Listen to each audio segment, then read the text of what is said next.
देखिए, आज की जो प्रेस वार्ता बुलाई गई है इसका विषय ये है कि 16 तारीख को हमारे यहाँ तीतरम थाने में एक मुकदमा दर्ज हुआ था, एफआईआर नंबर 49, जो कि एक्सटॉर्शन की और धमकी देने की मामले में मुकदमा दर्ज किया गया था। इसमें कंप्लेंट था जितेंद्र कुमार, जो कि गुलमोहर सिटी कैथल में रहने वाला है, और उसने ये शिकायत दी थी। जो जितेंद्र कुमार है ये सरकारी कॉन्ट्रैक्टर है और इसका काम अनाज मंडियों से माल उठाने का है, और अभी उसमें टेंडर भरे जा रहे थे अनाज मंडी से माल उठाने के लिए, जिसमें कि उसने भी टेंडर भरा हुआ था। तो उसके पास 13 मार्च को पहले व्हाट्सएप कॉल आया कि आप कस्बे चीके की किसी भी मंडी में टेंडर ना भरें, और अगर आप टेंडर भरेंगे तो आपसे भी आपकी जान को धमकी दी गई कि जान से मारने की उसको, और उससे 10 लाख रुपए की डिमांड भी की गई कि आप 10 लाख रुपए भी दीजिए, पहली बात, और दूसरा ये है कि आप इसमें कोई टेंडर ना भरें। तो वो उसने दरखास्त, जो उसके पास में कंप्लेंट, उसको धमकी प्राप्त हुई थी, तो उसने इस संबंध में कंप्लेंट दी हमको, जो कि कंप्लेंट की हमने सीआईए के पास में जांच के लिए भेजा था, और उसकी जांच चली रही थी, क्योंकि उसमें उसके पास उस टाइम कोई रिकॉर्डिंग नहीं थी। तो उससे ये भी कहा गया था कि अगर मान लो दोबारा कोई कॉल आती है तो आप उसकी रिकॉर्डिंग करके हमें दीजिएगा। तो उसने दोबारा 16 तारीख को फिर से उसके पास में कॉल आई और ये बोला कि भैया आपने तो ये बात नहीं मानी और आप तो टेंडर लगा रहे हो और आपको जान से मारा जाएगा। इसकी उसने रिकॉर्डिंग करके और फिर हमको सीआईए में दोबारा ये दी हमको अपनी दरखास्त के साथ में। तो उसी के ऊपर तीतरम थाने में मुकदमा दर्ज किया गया और उसकी जांच जो है सीआईए को दी गई। सीआईए ने उसकी जांच करी, तो उसके बाद में हमने उसमें 3 आरोपी है, जो कि तीनों आरोपियों को गिरफ्तार कर लिया गया है। और उसकी जांच के दौरान ये प्राप्त पता चला कि रामथली मंडी में जो टेंडर लगे हुए थे उसमें 2 टेंडर लगे थे। जो एक तो है इसने कंप्लेनेंट जो है इसने लगाया था, जितेंद्र कुमार ने, और दूसरा टेंडर जो है वो है प्रगट सिंह है, जिसने कि लगाया था। तो प्रगट सिंह की पूछताछ के दौरान ये बात फिर खुलासा हुआ कि भाई एक जगदीप नाम का व्यक्ति है, जो कि आरोपी है, जिसने कि कॉल करी थी, जिसने कि एक्सटॉर्शन की कॉल करी थी इसको, कंप्लेनेंट को। जगदीप ने पहले, जो कुलदीप है, जो कि चीका मंडी में ट्रक यूनियन का प्रधान है, तो कुलदीप से संपर्क किया था और उसने ये कहा था कि उसे पैसों की ज़रूरत है, और इसी संबंध में उसने कुलदीप से संपर्क किया था। तो कुलदीप ने उससे ये कहा कि मेरे पास पैसे नहीं है, लेकिन मैं तेरा किसी संपर्क करवा सकता हूँ जो कि पैसे दे सकता है, और उसने इसकी फिर प्रगट सिंह से बात कराई। तो प्रगट सिंह ने उसको ये बताया कि अभी जो अनाज मंडी है उसके टेंडर छूटने वाले हैं, और अगर आप लोग मेरा एक काम कर देंगे कि जो लोग कोई और टेंडर लगाने वाला है मैं आपको नंबर दे दूंगा और उसको धमकी देंगे, तो उसके बाद में वो टेंडर नहीं लगाएगा, तो फिर मैं आपको पैसे भी दे दूंगा और आप उससे भी पैसे मांग सकते हैं, उसको धमका करके उससे पैसे मांग सकते हैं और वो भी पैसे आपको दे देगा।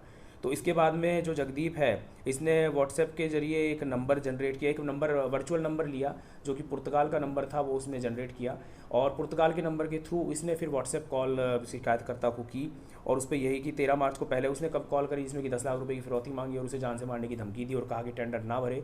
लेकिन जब बाद में उसे पता चला कि उसने टेंडर भर लिया है, तो 16 तारीख को फिर उसने दोबारा उसको कॉल करके और धमकाया। और उसके बाद में अब हमारे इसमें हमने तीनों उनको गिरफ्तार कर लिया है। जो कि जगदीप है, ये चीका का रहने वाला है, 30 साल की इसकी उम्र है, और ये बीए पास है, और ज़्यादा कुछ कामकाज ऐसा कुछ नहीं करता है ये। और बाकी दूसरा आरोपी है कुलदीप, जो कि ये भी चीका का रहने वाला है, 31 साल इसकी उम्र है, और ये ट्रक यूनियन का प्रधान है कुलदीप, वहाँ पे चीका में।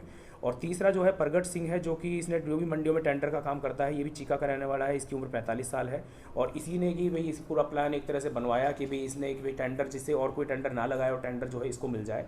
और बाद में हम ये भी बता देते हैं कि टेंडर जब खुला, जितेंद्र ने टेंडर लगाया था और जितेंद्र को ही फिर ये टेंडर मिला, तो जो कंप्लेनेंट है हमारे इस मुकदमे का, तो हमने उसको क्योंकि भरोसा दिलाया था, हमने उसको सुरक्षा भी दी थी। जब मुकदमा दर्ज करने के बाद में उसी आश्वासन पे उसने टेंडर भी लगाया और टेंडर उसको मिला, तो इसमें कोई धमकी के आधार पे ऐसा नहीं हुआ कि वो टेंडर से पीछे हटा या ऐसी कोई बात थी। और हमने इसमें पूरा, इसमें मुकदमे में जो वारदात में फ़ोन प्रयुक्त हुआ था वो उनसे रिकवर कर लिया गया है और तीनों आरोपियों को गिरफ्तार कर लिया गया है, उनको आज पेश कर दिया जाए। टेंडर कितने का था जी? टेंडर कितने रुपए का? टेंडर कितने का था ये? माइनस में होता है सर, ये तो परसेंटेज के हिसाब से वो तो उसमें होता है कि जो लोवेस्ट बिड लगाता है उसको मिलता है टेंडर, तो उसमें एक ही जितेंद्र को ही मिला है अभी टेंडर, जो है जितेंद्र ने जो बोली लगाई थी वो सबसे कम थी। नहीं, आरोपी की कोई वैसे वो इससे मुकदमा है 302 का, पटियाला सदर पटियाला थाने में दर्ज है 302 का मुकदमा, जिसमें कि अभी तक ये गिरफ्तार भी नहीं हुआ है, वहाँ पे फरार चल रहा था, इसका वहाँ पे गिरफ्तारी वारंट जारी किया हुआ है। और उसी मुकदमे में जो कुलदीप है, जो ट्रक यूनियन प्रधान है, वो इसका सह आरोपी है उसी मुकदमे में, और कुलदीप जो है वो उसमें गिरफ्तार होने के बाद में बेजमानत पे आया हुआ है, लेकिन जो जगदीप है ये उसमें अभी तक वांछित था, उसमें अब तक गिरफ्तार नहीं हुआ था, और इसकी पीओ की कार्रवाई वहाँ पंजाब में चल रही है। इसके अलावा हमारे यहाँ पे भी गोला में एक लड़ाई झगड़े के मुकदमे में भी जगदीप जो है पीओ बना हुआ है, हमने पीओ को बनाया हुआ है। और 2019 में भी चीका का एक लड़ाई झगड़े का मुकदमा है जिसमें भी ये वांछित था, उसमें इसकी पीओ की कार्रवाई ऑलरेडी चल रही थी। तो एक तरह से ये है कि पहले 302 के मुकदमे में वांटेड था, अभी तक पंजाब में पकड़ा नहीं गया था, वहाँ से पीओ की इसकी कार्रवाई चल रही थी, और हमारे यहाँ पे ऑलरेडी ये पीओ है। और कुलदीप जो है ये भी उसका सह आरोपी है उसी मुकदमे में 302 वाला जो है।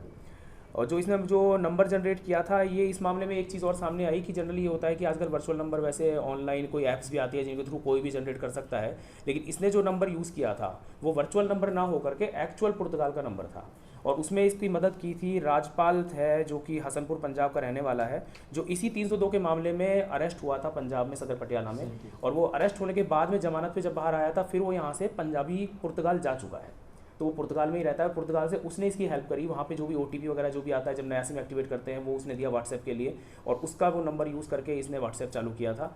और ये भी उसमें अब हमारे मुकदमे में राजपाल जो है वो उसका भी इसमें वांटेड है। तो इसको पुर्तगाल से इसकी कोई गिरफ्तारी के लिए प्रयास होंगे? बिल्कुल, हम ये भी चेक करवाएंगे, क्योंकि 302 वाले मामले में पंजाब पुलिस वाले में भी ये ऑलरेडी वहाँ गया हुआ है, तो पंजाब पुलिस ने कोई LOC वगैरह जारी करवाई है कि नहीं करवाई है। अगर नहीं करवाई है तो हम उससे सारी डिटेल लेकर के पासपोर्ट वगैरह की इसकी भी फिर इसमें LOC वगैरह जारी करवाएंगे। सर पुलिस को जैसी कंप्लेंट आई, कैसे सुराग मिला कि ये लोग इन्वॉल्व हैं? नहीं, हमने जो नंबर आया था, नंबर के थ्रू हमने उसके ऊपर साइबर का काम किया। हमारी साइबर सेल ने बहुत अच्छा काम किया, ASI रणदीप ने उसमें काफ़ी अच्छा काम किया, और साइबर की ही जो पूरा काम हुआ, साइबर के काम के आधार पर इसमें हमें लीड मिली। पहली बात, क्योंकि नंबर जो था वो रियल नंबर था, ये पहली बात तो ये वर्चुअल नंबर नहीं था। उसके बाद फिर उसकी IP डिटेल्स आती है, IP डिटेल्स के आधार पर फिर इस पर कार्रवाई की गई है। कितने रुपए में मतलब डील हुई थी? प्रगट सिंह के साथ कितनी डील हुई थी? नहीं, इनकी ये था कि बाद में मैं आपको पैसे दे दूंगा। अभी ऐसे वही नहीं था कि कितने पैसे देंगे, उसने कहा तुम काम कर दो, मैं तुमको पैसे दे दूंगा जितने भी तुम्हें है। तो 10 लाख की तो फिरौती मांगी थी, अगर मान लो फिरौती वो दे देता वो आ जाते, और उसके अलावा और भी पैसे फिर वो देने वाला था। कोर्ट में इनको आज पेश करोगे सर? हाँ, आज इनको पेश करेंगे, क्योंकि इनसे गिरफ्तारी इनकी हो चुकी है। इनसे जो फ़ोन वगैरह थे तीनों से वो बरामद हो चुके हैं जो इन्होंने यूज़ किया था, और सारी हमारे पास डिटेल्स है, जो भी साइबर की डिटेल है वो सारा एविडेंस हमारे पास ऑलरेडी आ चुका है। पंजाब पुलिस ने भी कोई प्रोडक्शन वारंट मांगा इनका सर? नहीं, वो अभी हम पेश कर देंगे, उसके बाद में हम उनको इन्फॉर्म हमने कर दिया है पंजाब पुलिस को, तो वो भी इसका ऑलरेडी प्रोडक्शन वारंट वगैरह लगा लेंगे उसको। 302 वाला जो केस है ये इसका 2020 का केस है, 302 वाला सदर पटियाला में दर्ज है ये। घर से गिरफ्तार किया है, बाहर से गिरफ्तार घर से किया है, बाहर से किया? गिरफ्तार इसको जगदीप को तो बाहर से किया है, क्योंकि इसकी लोकेशन के आधार पर इसको गिरफ्तार किया गया। बाकी इनको जो है वहीं से उड़ लेके आए फिर कुलदीप और प्रगट सिंह को। क्वालिफिकेशन वही है कि जैसे प्रगट सिंह है ये 8वीं पास है, कुलदीप 9वीं पास है, और जगदीप जो है जो कि जिसने कॉल किया था वो वैसे BA पास है, लेकिन कोई रोजगार नहीं है उसके पास में, खेती बाड़ी का काम करता है जनरली, कोई ऐसे उसको पैसे की ज़रूरत थी, इसीलिए वो इस सारे मामले में फंस गया है। कहाँ से पकड़ा था? कुलदीप को पकड़ा गया है चीका से। ठीक है सर। जगदीप तीनों को पकड़ा चीका से ही है, जो चीका के रहने वाले हैं। ठीक है, थैंक यू।